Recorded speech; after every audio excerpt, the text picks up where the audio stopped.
ನಮಸ್ಕಾರ ಸ್ನೇಹಿತರೆ, welcome back to my channel. ದೇವರ ಕೋಣೆಯಲ್ಲಿ ಈ ವಸ್ತುಗಳನ್ನು ಇಟ್ಟರೆ ಸಂತೋಷದ ಮಹಾಪೂರ ಹರಿಯುತ್ತದೆ.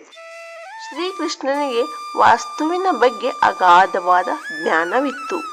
ಅಂದೇ ಶ್ರೀಕೃಷ್ಣನು ಯುಧಿಷ್ಠಿರನಿಗೆ ವಾಸ್ತು ನಿಯಮಗಳ ಕುರಿತು ಮಾಹಿತಿಯನ್ನು ನೀಡಿದ್ದನು.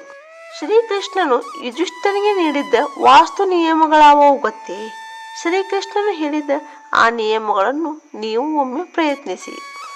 ವಾಸ್ತು ಸಂಪ್ರದಾಯಗಳು ಇತ್ತೀಚಿನ ಪದ್ಧತಿಯಲ್ಲ, ಪ್ರಾಚೀನ ಕಾಲದಿಂದಲೂ ಅನುಸರಿಸಿಕೊಂಡು ಬಂದಿರುವ ಪದ್ಧತಿಗಳಾಗಿವೆ. ಶ್ರೀಕೃಷ್ಣನು ನೀಡಿದ ಈ ವಾಸ್ತು ನಿಯಮಗಳು ನಿಮ್ಮ ಮನೆಯಲ್ಲಿ ಸಂತೋಷ ಮತ್ತು ಸಮೃದ್ಧಿಯನ್ನು ತರುತ್ತದೆ. 1. ಮನೆಯಲ್ಲಿ ಹಸುವಿನ ತುಪ್ಪವನ್ನು ಇಡಿ. ಮನೆಯಲ್ಲಿ ಯಾವಾಗಲೂ ಶುದ್ಧ ಹಸುವಿನ ತುಪ್ಪ ಇರಬೇಕು. ಶ್ರೀಕೃಷ್ಣನು ಯುಧಿಷ್ಠಿರನಿಗೆ ಹೇಳುತ್ತಾನೆ, ಮನೆಯಲ್ಲಿ ತುಪ್ಪವನ್ನು ಇಟ್ಟುಕೊಳ್ಳುವುದು ಅತ್ಯಂತ ಮಂಗಳಕರ. ಮನೆಯಲ್ಲಿ ಹಸುವಿನ ತುಪ್ಪವನ್ನು ಇಟ್ಟುಕೊಳ್ಳುವುದರಿಂದ ಆ ಮನೆಯು ಶುದ್ಧತೆ ಮತ್ತು ಸಮೃದ್ಧಿಯನ್ನು ಹೊಂದುತ್ತದೆ.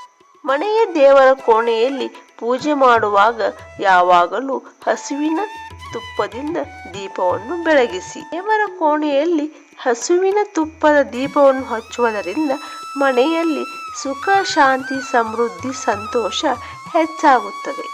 2. ಜೇನುತುಪ್ಪ.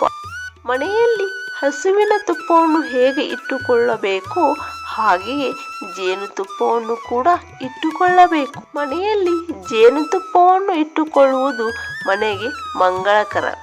ಶುಭ ಕಾರ್ಯಗಳಲ್ಲಿ ಹಾಗೂ ಪೂಜೆಯ ಸಮಯದಲ್ಲಿ ಕಡ್ಡಾಯವಾಗಿ ಈ ಜೇನುತುಪ್ಪವನ್ನು ಬಳಸಬೇಕು.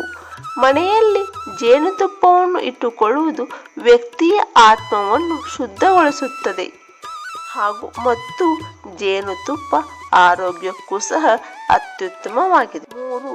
ಮನೆಯಲ್ಲಿ ಶ್ರೀಗಂಧವನ್ನು ಇಡಬೇಕು. ಶ್ರೀಗಂಧವನ್ನು ಮನೆಯಲ್ಲಿ ಇಡುವುದರಿಂದ ನಕಾರಾತ್ಮಕತೆ ದೂರವಾಗಿ ಸಕಾರಾತ್ಮಕತೆ ಹೆಚ್ಚಾಗುತ್ತದೆ. ಮನೆಯಲ್ಲಿ ಸಂತೋಷ, ಸಮೃದ್ಧಿ ನೆಲೆಯಾಗುತ್ತದೆ. ಸಾಧ್ಯವಾದರೆ ಮನೆಯ ಸುತ್ತ ಶ್ರೀಗಂಧದ ಮರಗಳನ್ನು ನೆಡಿ. ವಾಸ್ತು ದೋಷಗಳನ್ನು ನಿವಾರಿಸುತ್ತದೆ ಮತ್ತು ಧನಾತ್ಮಕತೆಯನ್ನು ತರುತ್ತದೆ. 4. ತಾಯಿ ಸರಸ್ವತಿಯ ವಿಗ್ರಹವನ್ನು ಇಡಿ. ಸರಸ್ವತಿಯ ವಿಗ್ರಹವನ್ನು ಇಡುವುದು ತುಂಬಾ ಮಂಗಳಕರ. ಸರಸ್ವತಿಯು ಜ್ಞಾನ ಮತ್ತು ಬುದ್ಧಿವಂತಿಕೆಯ ದೇವತೆಯಾಗಿದ್ದಾಳೆ.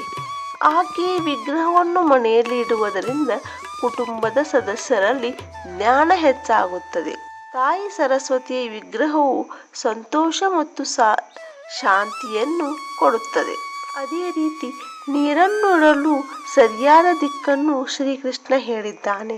ಶ್ರೀಕೃಷ್ಣನ ಪ್ರಕಾರ ನೀರನ್ನು ಯಾವಾಗಲೂ ಮನೆಯ ಈಶಾನ್ಯ ದಿಕ್ಕಿನಲ್ಲಿ ಇಡಬೇಕು.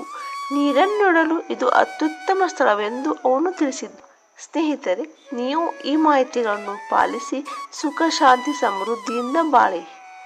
ಹಾಗೆ ಈ ಮಾಹಿತಿ ನಿಮಗೆ ಇಷ್ಟವಾದಲ್ಲಿ ಒಂದು ಲೈಕ್ ಮಾಡಿ, ಮರೆಯದೇ ನಮ್ಮ ಚಾನಲನ್ನು ಸಬ್ಸ್ಕ್ರೈಬ್ ಮಾಡಿ. ಧನ್ಯವಾದಗಳು.